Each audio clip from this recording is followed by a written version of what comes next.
Halo semuanya, kembali lagi di YouTube channel gue. Jadi di video kali ini gue bakal bahas yang kalian request. Gimana caranya kita bisa investasi saham untuk pemula. Jadi ini video yang highly requested banget sama kalian. Mohon maaf, gue udah bolos nih bikin konten. Udah lumayan lama gue nggak bikin konten. Kenapa? Karena belakangan ini gue sedang sibuk banget bangun startup gue, yaitu Ternak Uang. Itu kayak platform edukasi untuk kalian belajar saham. Jadi gue lagi fokus di sana.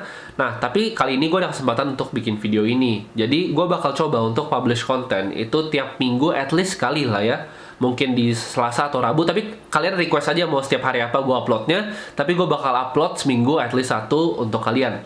Nah, jadi buat investor like yang belum like konten gue sekarang ini, langsung like aja biar video ini bisa di-share ke lebih banyak orang lagi di YouTube. Jadi kalau like-nya semakin banyak, algoritmanya pick up, ini bisa semakin banyak views-nya. Dan apa akibatnya? Gue pengen mencetak 10 juta investor di Indonesia.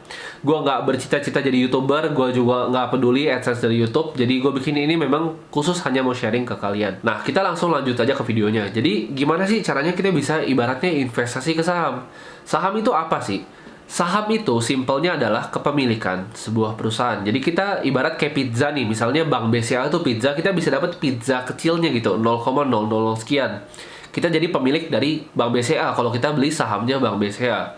Sesimpel itu aja sebenarnya, kita beli kepemilikan dari perusahaan-perusahaan yang sudah besar. Jadi kalau mereka menghasilkan keuntungan, kita juga menghasilkan keuntungan. Enak banget, direksinya capek-capek kerja, kita tinggal duduk di sini nyantai, ngopi, tidur, kita dapat keuntungan. Nah, itu enaknya kita sebagai investor saham. Namun, sebelum kita mulai investasi di saham, saham itu kan adalah sebuah instrumen investasi untuk mencapai tujuan finansial kita. Kita harus tahu dulu yang namanya money management, atau gimana caranya kita bisa ngatur uang. Jadi ada berbagai macam cara. Mungkin kalian tahu dibikin pos-pos gitu kan, budgeting segala macam. Tapi kalau menurut gue itu kurang praktikal. Gue lebih suka hal yang praktis yang gue lakuin sendiri. Jadi kalau gue pribadi, money management gue gimana? Jadi gue sistemnya gue langsung sisihin. Contohnya, misalnya gue punya, kalau misalnya gaji gue 3 juta sebulan nih, gue langsung sisihin, let's say mungkin 1 juta gitu. Jadi gue sisihin 1 juta untuk investasi. 2 jutanya mau gue pakai makan, nonton bioskop, jalan sama pacar, itu terserah. Jadi gue nggak capek-capek pikir budgeting sampai detail-detail gitu, enggak. Jadi gue langsung potong, gue sisihin. Kalau gue pribadi itu 50%. Jadi contoh, misalnya penghasilan per bulan gue misalnya 3 juta. Gue langsung tarik 1,5 juta untuk investasi. Sisanya itu terserah gue mau ngapain. Kalau gue pribadi 50%. Tapi gue sadar kok, nggak semua dari kalian itu bisa afford untuk 50%. Karena kalian ada yang punya tanggungan, punya biaya hidup yang lain. Jadi gue saranin untuk kalian, setidaknya, kalau misalnya orang finance biasa bilangnya 10%. Tapi menurut gue 10% itu bullshit, terlalu sedikit. Kalian mesti simpen at least mungkin ya, paling kecil menurut gue itu 20%. Jadi 20% dari pendapatan kalian. Kalau misalnya gaji kalian UMR di 3 juta, simpanlah 600 ribu. Lalu kalian langsung invest di saham atau di instrumen keuangan yang lain. Itu money management simple dari gue. Dan itu yang gue pakai pribadi. Jadi gue nggak catat sampai detail-detail banget budgetingnya. Misalnya budget makan sekian, kagak. Gue cuma sisihin aja, udah gue bodo amat gitu loh. Sisanya gue mau belanjain ya terserah gue. Tapi kalau ya budgeting itu works untuk kalian ya nggak masalah. Tapi ini gue cuma ceritain apa yang works untuk gue. Karena gue orangnya males nyatet-nyatet. Jadi gue lebih pikir investasi aja dulu, terus sisanya gue ya udahlah terserah gitu. Karena hidup itu sebenarnya murah. Tapi yang mahal itu apa? Yang mahal itu adalah gaya hidup. Jadi hidup itu murah, yang mahal adalah gaya hidup. Kita harus tahu dulu konsep dari menabung versus investasi. Jadi menabung sama investasi bedanya apa? Kalau kita cuma nabung nih, kita akan tergerus uangnya sama yang namanya inflasi. Dibanding kalau kita ibaratnya kita investasi, uang kita itu akan menghasilkan imbal hasil atau return. Kalau ibaratnya nih, kita beli bakso 10 tahun lalu sama sekarang, itu pasti lebih mahal sekarang karena uang kita itu tergerus inflasi sekitar 3-4% per tahunnya. Jadi kalau kalian simpan uang nih di bawah ranjang nih atau di bank kalian, uang itu tuh sebenarnya terpotong terus tiap tahun sama inflasi. Nah, ini yang nggak banyak orang tahu. Jadi ini bahaya banget. Inflasi itu anggap aja seperti pencuri lah, pencuri diem-diem gitu. Jadi mereka nyomotin duit kalian. Nah, kalian harus gimana caranya protect uang kalian biar nggak dicomot sama inflasi? Dengan cara investasi ini. Investasi ini banyak instrumennya. Contohnya misalnya deposito mungkin, reksadana pasar uang, reksadana pendapatan tetap, dan saham. Jadi ini yang kita bahas di sini tuh adalah saham. Nah, kalian pasti pikirkan untuk yang pemula, saham itu apa sih? Saham itu grafik, angka, segala macam. Pusing lah saham. Jadi apa itu saham? Yang gue bilang tadi, saham itu adalah kepemilikan sebuah perusahaan. Jadi sesimpel kalian beli bagian kecil dari perusahaan-perusahaan yang besar. Jadi kita nggak usah capek gitu. Biarin aja direksinya capek cari duit, kita nggak usah capek-capek cari duit. Kita tinggal tidur, nyantai, main game, dapat duit. Itu enaknya kita investasi di saham. Jadi nggak perlu ribet-ribet. Kerjanya setahun cuma 4 kali. Kuartal 1, kuartal 2, 3, dan laporan tahunan. Jadi setelah itu kita nggak perlu even buka-buka lagi saham kita. Kita tinggal investasi sekali, tidur, tinggalin. Kita nggak usah awasin. Nggak usah liatin grafiknya, nggak usah liatin angkanya. Invest kayak kita beli bisnis aja. Simple gitu. Contohnya nih, misalnya kalian bangun tidur kalian mandi gitu kan, set pakai sabun Lux. Itu perusahaan Unilever. Kalian bisa beli sahamnya. Kalian keluar nih ke teras mau rokok dulu kan, Sampurna rokok kalian itu ada sahamnya juga. Atau kalian mungkin yang gudang garam itu juga ada sahamnya gitu loh. Kalian balik masuk kan, set masak Indomie gitu, ICBP itu perusahaan publik. Kalian ke depan, ayo ke kantor kan, misalnya bilang bini kalian bye-bye gitu. Di depan tuh kalian naik mobil tuh, mobil kalian misalnya BMW, itu dari Astra gitu kan. Itu juga perusahaan publik, kalian bisa beli sahamnya. Ban kalian pun kalian bisa beli sahamnya, itu perusahaan publik juga. Jadi kalian tuh dari pagi sampai malam, dari kalian awal bangun tidur sampai kalian tutup mata, semua produk yang kalian pakai itu adalah produk perusahaan publik. Kalian capek, lagi nggak enak badan minum Imbus, itu perusahaan publik. Lagi nggak enak badan minum tolak angin, itu perusahaan publik juga. Jadi semuanya perusahaan publik. Lagi aus gitu, teh pucuk harum itu Mayora perusahaan publik juga.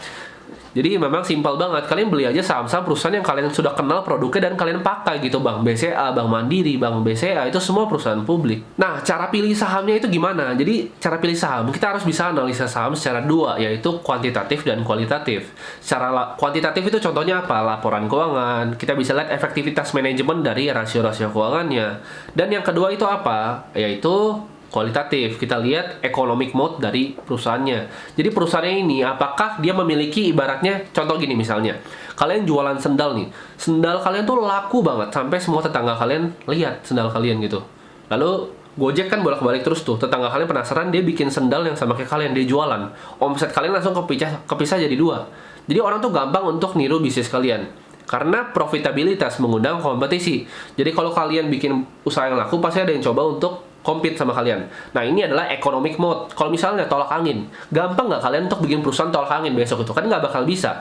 Nah, itu adalah economic mode. Kalian mau bikin bank BCA gitu besok, nggak bakal bisa. Jadi itu adalah economic mode, yaitu parit yang membentang luas antara bisnis dengan kompetitor. Jadi itu kalian harus lihat. Jadi perusahaan-perusahaan yang memiliki mode yang bagus. Contohnya Warren Buffett itu misalnya Coca-Cola. Nggak gampang buat orang bikin Coca-Cola besoknya karena resepnya susah. Lalu kalau sudah tahu misalnya saham yang bagus, berapa saham yang kita harus punya dalam portfolio kita? Kita harus melakukan yang namanya diversifikasi. Kenapa? Jadi jangan taruh satu telur kita di satu basket. Kalau jatuh gitu pecah perang kan semuanya pusing gitu kan. Jadi kita harus sebar ke beberapa basket. Nah, jadi telurnya ini harus berapa? Telurnya menurut gua itu 5-7 untuk yang pemula. Jadi 5-7 saham di industri yang berbeda itu sudah lebih dari cukup untuk kita bisa diversifikasi. Nah, gimana sih caranya kita bisa masukin uang ke saham? Kita bisa menggunakan metode yang namanya dollar cost averaging. Jadi kan kita udah pilih 5-7 tadi, yang perusahaan yang kita sudah tahu, contohnya misalnya BCA, Mandiri, BRI, kita udah pilih nih 5-7. Lalu kita masukin duitnya itu per bulan.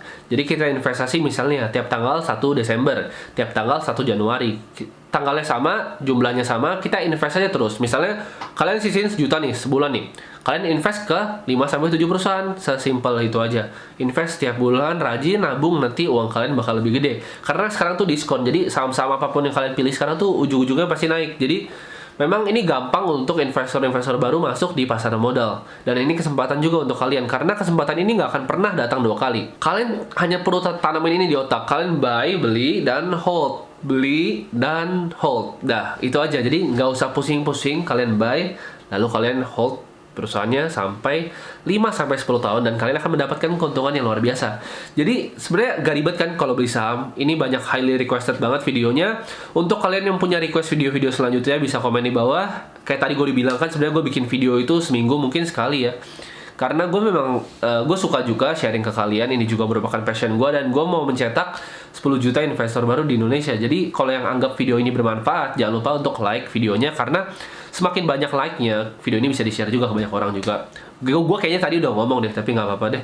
Jadi thank you banget yang nonton sampai habis. Subscriber gue juga naiknya cepet banget, udah 5.300. Gue nggak expect seperti ini, jadi kalian banyak yang antusias banget memang belajar tentang investasi. Gue hope dengan gue bikin video ini dapat membantu kalian. Jadi kalau ini bermanfaat untuk kalian, ya kalian bisa share ke teman-teman kalian juga. Dan jangan lupa subscribe juga ke channel gue supaya kita grow lebih cepat lagi. Kita kejar keluarga geledek, oke? Atos Halilintos, gue siap balap lu. Nggak bercanda Atos. Gue cuma iseng-iseng aja bikin YouTube, gue nggak serius kok. Bye-bye.